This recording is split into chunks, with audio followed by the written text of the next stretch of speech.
ऐसी कौन सी दो चीज है जिसे दूसरे के पास देख के जलन नहीं खुशी होती है? जवाब है पहला मोटापा, दूसरा गंजापन। कोई बंदा मेरे पास आया है एक डाउट लेके।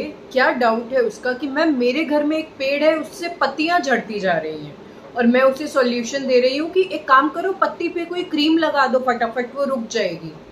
है, अरे सुनो सुनो, पत्ती पे सीरम डाल दो, वो वहीं पे रुक जाएगी, वो गिरेगी नहीं।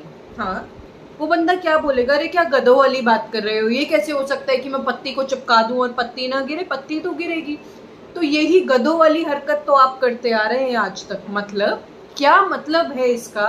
आपके बाल झड़ रहे हैं, आप काम सिर्फ बालों पे कर रहे हैं, तरह तरह के प्रोडक्ट्स लेते हैं, बालों पे अप्लाई कर लेते हैं, ऑयलिंग करने लग जाते हैं, स्पा लेने लग जाते हैं, अलग अलग तरह की क्रीम्स लगाने लग जाते हैं, सीरम्स यूज करने लग जाते हैं, महंगे से महंगे शैम्पू कंडीशनर्स खरीद के आप यूज करने लग जाते हैं। पर एक बात बताना, जब पौधे से पत्तियां झड़ रही थी तो आपने उसकी जड़ में पानी देना सही समझा? कभी सोचा कि आपके स्कैल्प से बाल झड़ रहे हैं तो कारण कुछ और भी हो सकता है? कारण आपका स्कैल्प नहीं है, आपका बाल नहीं है, कारण है आपका पेट। नमस्कार, मैं डॉक्टर अंकिता कालरा। आज बात करेंगे हेयर फॉल को जड़ से सुधारने की। सिर्फ 1 महीने के अंदर आपको परमानेंट रिजल्ट्स आने लगेंगे, बिल्कुल एंड तक जुड़ना।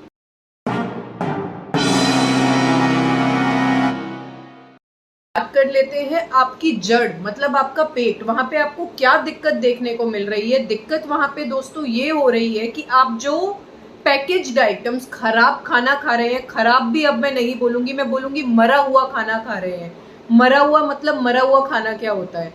ऐसा खाना जो खुद ही पैक्ड है, आप जो पैकेज्ड आइटम्स खा रहे हैं जिसमें खुद ही ग्रोथ नहीं है, जिसको दसों बार हजारों बार रिफाइनिंग कर करके बनाया गया है, वो खुद की ग्रोथ नहीं करा पा रहा है, वो आपकी ग्रोथ क्या कराएगा? वो आपके बालों की ग्रोथ क्या कराएगा? तो ये जो मरा हुआ खाना है, ये जब पच पच के एंड में इंटेस्टाइन पे जाता है तो इंटेस्टाइन के कॉर्नर्स पे ये गंद जो है वो चिपकने लग जाता है और लॉन्ग टर्म चिपकता चिपकता आपके शरीर में कहीं ना कहीं लक्षण वो दिखा जाता है, जिसका एक सिम्टम आप नोटिस कर पा रहे हैं, हेयर फॉल। तो अभी ये जो इंटेस्टाइन में एब्जॉर्ब हो गई गंदगी जब ये आपके शरीर में घूमेगी तो क्या होगा?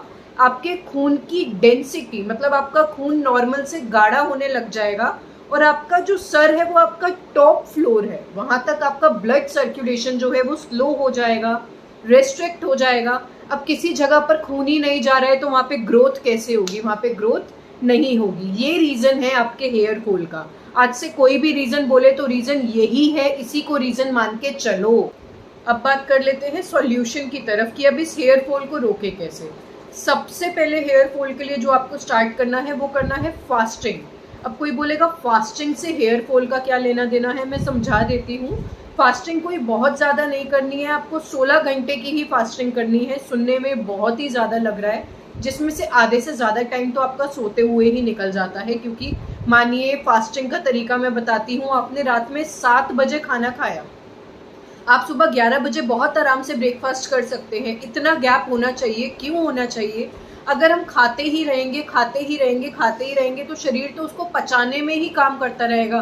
कभी बेचारा पचाएगा, कभी एब्जॉर्ब कराएगा, तो वो सफाई कब करेगा? आप अपने घर में गंदगी मचाए जा रहे हैं। सफाई का जब तक टाइम नहीं आएगा तो आप कैसे बोल सकते हैं कि आपके घर में जो आपने मेहनत लगाई है बनाने में वो सही रह जाएगा? वो डेफिनेटली नहीं रहेगा। इसीलिए आपको फास्टिंग की तरफ जरूर जाना है। क्यों? जब आप फास्टिंग करते हैं तो क्या होता है कि आपकी बॉडी खुद ही आपकी गंदगी को खाने लग जाती है और बाहर निकालने लग जाती है। इससे क्या होगा कि आपका जो ब्लड दूषित हुआ है वो प्योरीफाई होना स्टार्ट हो जाएगा और आपका हेयर फॉल जो इशू आ रहा है वो धीरे धीरे खुद सॉल्व होने लगे। और आपको क्या करना है, दूसरा तरीका क्या है कि मैं आपकी इंटेस्टाइन में जो गंदगी जमा हुई है उसे किसी भी तरीके बाहर निकालूं। तो उसे मैं कैसे बाहर निकाल सकती हूँ? आपकी इंटेस्टाइन के आसपास में सबसे पास का एरिया कौन सा है जिससे मैं गंदगी बाहर निकाल सकती हूँ? सोचो और बताओ। सबसे पास का एरिया है आपका एनस। तो अगर एनएस के थ्रू मैं कैसे निकाल सकती हूँ अब एनएस के थ्रू गंदगी? या तो स्टूल के थ्रू या फीकल मैटर के थ्रू। अगर मैं आपकी वो गंदगी बाहर निकाल दूं, मतलब मैं आपको कुछ ऐसा दे दूं जिससे आपको डायरिया होने लगे और आपका जो अंदर मल चिपका हुआ है वो बाहर आने लगे, तो मैं आपको त्रिफला दे सकती हूँ। कुछ भी ऐसा जो आपका मल अंदर बंधा हुआ है वो बाहर आए। एक बहुत ही अच्छा ऑप्शन और रहता है अनीमा जिसे बोलते हैं। आपको प्लेन पानी का अनीमा देना है सिर्फ 21 दिन। वो आपके चिपके हुए सारे मल को खींच के बाहर लाता है और आपको ऐसा लगता है कि पता नहीं क्या हो रहा है कि मेरा स्टूल बहुत ज्यादा पास होने लगा है। वो स्टूल नहीं है, वो आपकी गंदगी है जो इतने टाइम से अंदर चिपकी हुई थी और जिसे बाहर निकलने की जरूरत थी। क्यों? जब वो गंदगी बाहर निकलेगी तभी तो आप जो अच्छा लाइफस्टाइल अब चेंज कर रहे हैं वो अंदर आके एब्जॉर्ब हो पाएगा। समझ रहे हैं मैं क्या कहना चाह रही हूँ? तो इसीलिए आपकी इंटेस्टाइन का डिटॉक्सिफिकेशन बहुत ही जरूरी है। तीसरे मेथड की तरफ बात करते हैं दोस्तों, वो है नेचुरोपैथी का मेथड जिसका नाम है वेट पैक। बड़ा ही अच्छा कंसेप्ट मुझे लगा, मैं यहाँ पे बताऊंगी। वेट पैक का मतलब है सिंपल सी बात, गीली पट्टी। आपको गीली पट्टी बांधनी है अपने सिर पे, अपने गले पे और साथ ही में अपने पेट पे। तो इसका क्या फायदा है? मतलब कोई सोच सकता है कि हेयर फॉल के लिए गीली पट्टी से कुछ फायदा होगा? इसका कंसेप्ट बहुत ही प्यारा मुझे लगा। क्या है वो कंसेप्ट कि जब आप एक जगह पे दो टेम्परेचर मेंटेन कर देते हैं तो उसका क्या मतलब होता है, क्या रहता है? अगर आप एक जगह पे दो टेम्परेचर या दो प्रेशर मेंटेन करते हैं तो एक टेंडेंसी रहती है कि हर चीज हाई टू लो की तरफ मूव करती है। तो जहाँ पे आपने पट्टी नहीं बांधी है वहां पे है गर्म टेम्परेचर, मतलब कि हाई टेम्परेचर, और जहाँ पे आपने गीली पट्टी बांधी वहां पे है लो टेम्परेचर। तो आपका जो खून है वो हाई टू लो की तरफ जाएगा। मतलब आपने यहाँ पे और यहाँ पे जो पट्टी बांधी है इसकी तरफ आपका खून दौरा करने लगेगा, आपका ब्लड सर्कुलेशन बढ़ने लगेगा स्कैल्प की तरफ, जिससे आपके हेयर फॉल में बहुत ज्यादा कंट्रोल आएगा। ये बहुत ही अच्छा मेथड मुझे लगा। लेते हैं खाने की तरफ कि आपको खाना क्या खाना है।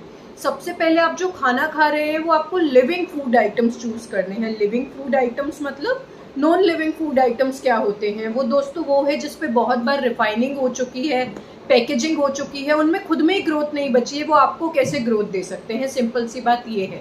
तो लिविंग फूड आइटम्स मतलब कि आप फ्रूट्स खाइए, आप वेजिटेबल्स खाइए, आप स्प्राउट्स खाइए, आप कोकोनट खाइए, इस तरीके आपको चूज करना है। और बहुत लोगों की आजकल ये दिक्कत है कि दूध नहीं पचता है, तो दूध ना पी के आप कोकोनट मिल्क की तरफ जा सकते हैं, वो भी एक बहुत ही अच्छा ऑप्शन आपके लिए रहता है। साथ ही में क्या आपको वाटर रिच फूड आइटम्स खाने हैं, मतलब जिनमें खुद में बहुत ज्यादा पानी हो वो खाना है। मौसम्बी आप खा सकते हैं, आप गाजर खा सकते हैं, आप खीरा खा सकते हैं। इनको जब आप क्रश करके देखेंगे तो आपको मालूम लगेगा कि इसके अंदर कितना ज्यादा जूस निकलता है, मतलब इसके अंदर कितनी ज्यादा वाटर क्वांटिटी है। तो आपको जो खाना खाना है ऐसा खाना है, क्यों?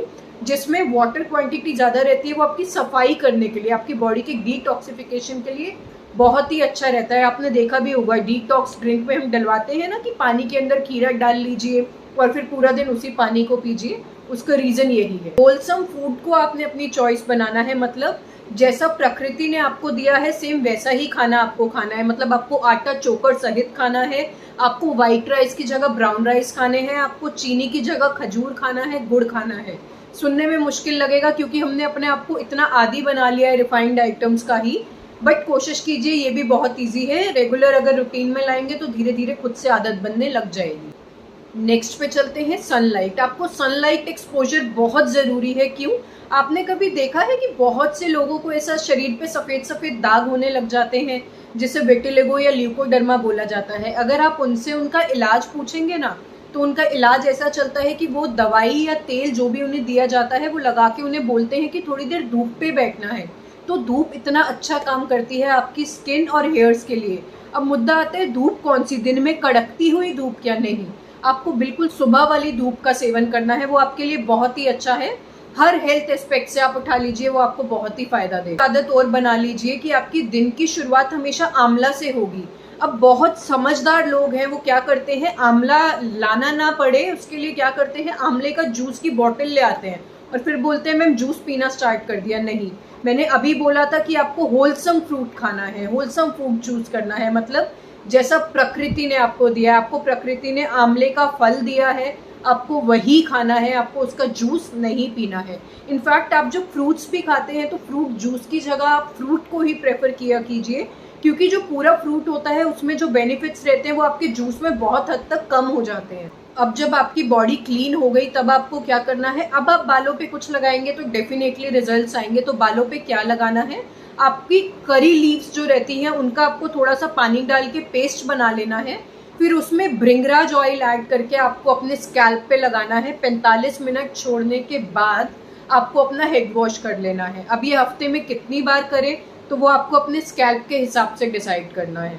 शैम्पू भी आपको ऐसा चूज करना है जो बहुत ज्यादा आपके सर पे हैवी ना रहे, मतलब बहुत ज्यादा केमिकल्स उसमें ना हो, क्योंकि आपकी स्कैल्प की जो स्किन होती है वो बाकी स्किन के मुकाबले बहुत ही पतली होती है।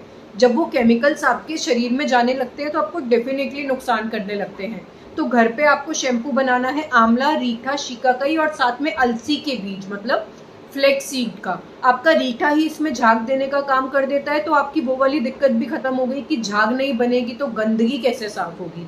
तो आपको ये वाला शैम्पू बनाना है। अगर रेसिपी चाहिए हो नीचे कमेंट करना, मैं रेसिपी के लिए अलग से वीडियो बना दूंगी।